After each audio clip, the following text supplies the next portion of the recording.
We gather here to commemorate a century and a half of freedom. Not simply for former slaves, but for all of us. Today, the issue of chattel slavery seems so simple, so obvious. It is wrong in every sense. Stealing men, women, and children from their homelands, tearing husbands from wife, parent from child, stripped and sold to the highest bidder, shackled in chains and bloodied with the whip. It's antithetical not only to our conception of human rights and dignity, but to our conception of ourselves. A people founded on the premise that all are created equal. And to many at the time, that judgment was clear as well. Preachers, black and white, railed against this moral outrage from the pulpit. Former slaves rattled the conscience of Americans in books and pamphlets and speeches. Men and women organized anti-slavery conventions and fundraising drives. Farmers and shopkeepers opened their barns, their homes, their cellars as way stations on an underground railroad, where African Americans often risked their own freedom to ensure the freedom of others. And enslaved Americans with no rights of their own, they ran north and kept the flame of freedom burning, passing it from one generation to the next with their faith, and their dignity, and their song. The reformers' passion only drove the protectors of the status quo to dig in harder. And for decades, America wrestled with the issue of slavery in a way that we have with no other, before or since. It shaped our politics, and it nearly tore us asunder. Tensions ran so high, so personal, that at one point a lawmaker was beaten unconscious on the Senate floor. Eventually, war broke out.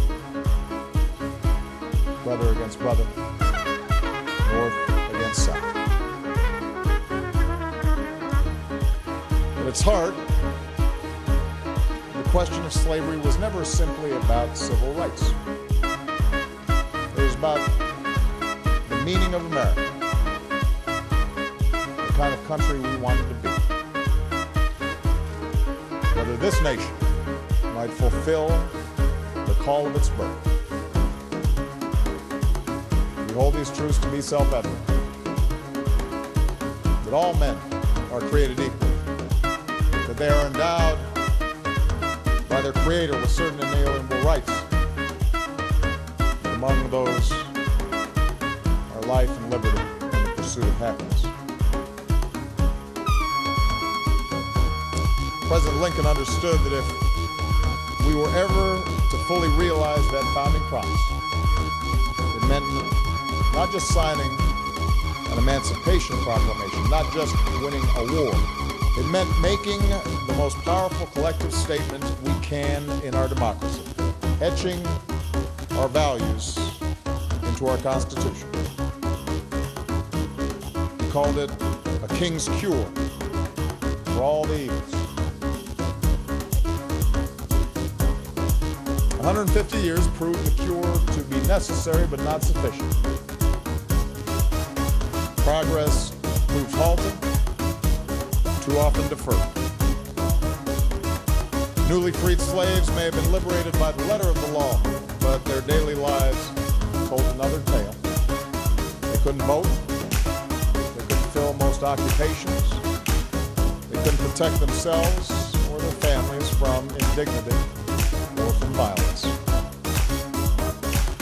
So abolitionists and freedmen and women and radical Republicans kept cajoling, kept rabble-rousing, and within a few years of the war's end, the Appomattox, we passed 2 more amendments guaranteeing voting rights, birthright citizenship, equal protection under the law, and still it wasn't enough.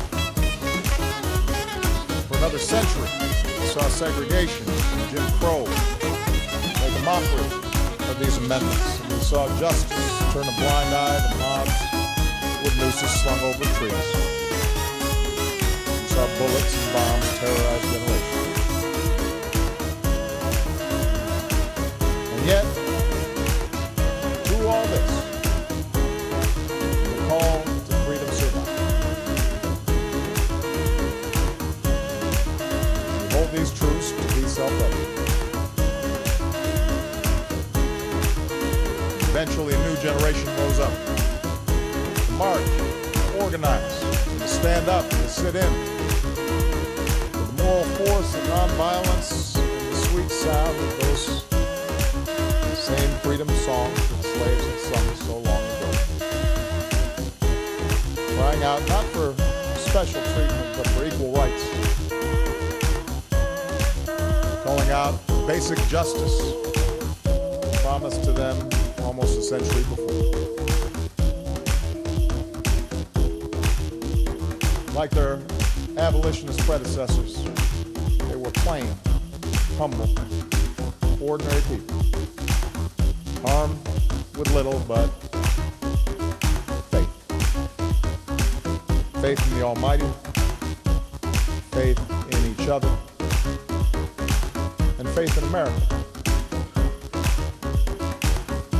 Hope, in the face so often of all evidence to the contrary that something better lay around the bend. Because of them,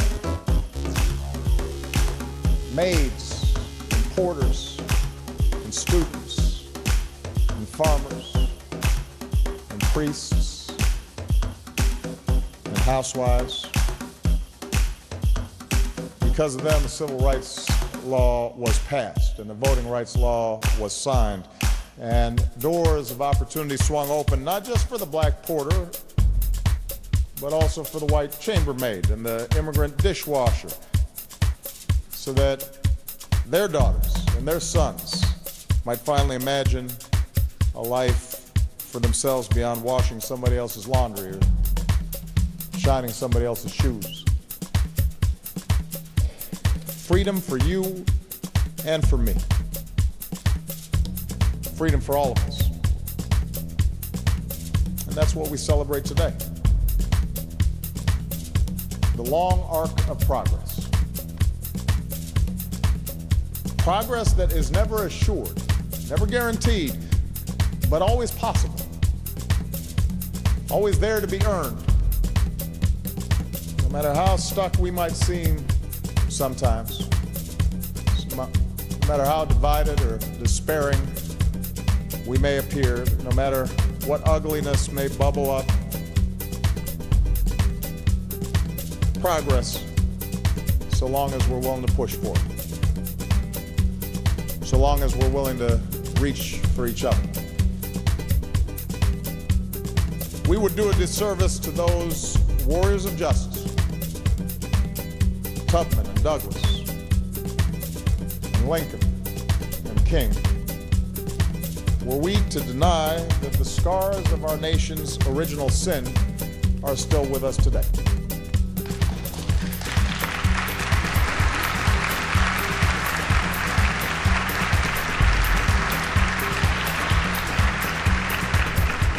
We condemn ourselves to shackles once more if we fail to answer those who wonder if they're truly equals in their communities, or in their justice systems, or in the job interview.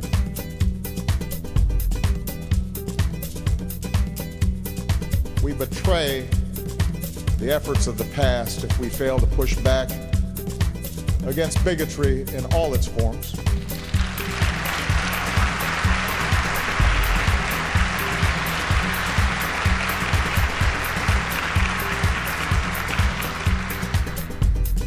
But we betray our most noble past as well if we were to deny the possibility of movement, the possibility of progress.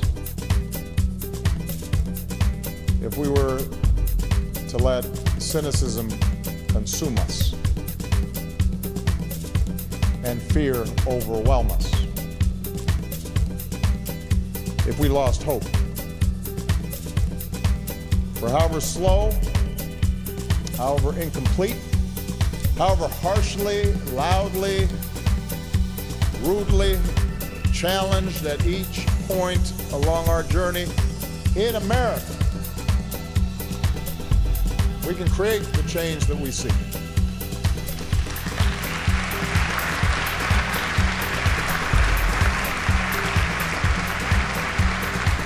All it requires is that our generation be willing to do what those who came before us have done. To rise above the cynicism and rise above the fear, to hold fast to our values, to see ourselves in each other, to cherish dignity and opportunity, not just for our own children, but for somebody else's child.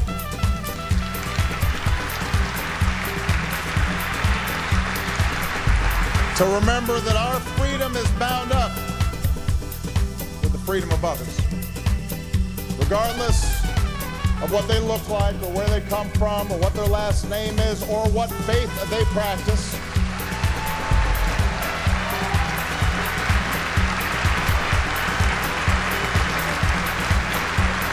To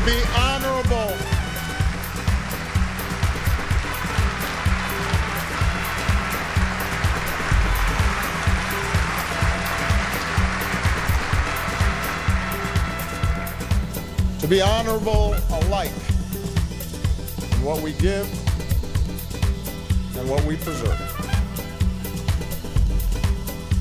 To nobly save or meanly lose the last best hope of Earth. To nobly save or meanly lose the last best hope of Earth. That is our choice. Today, we affirm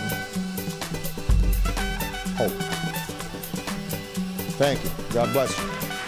May God bless the United States of America. This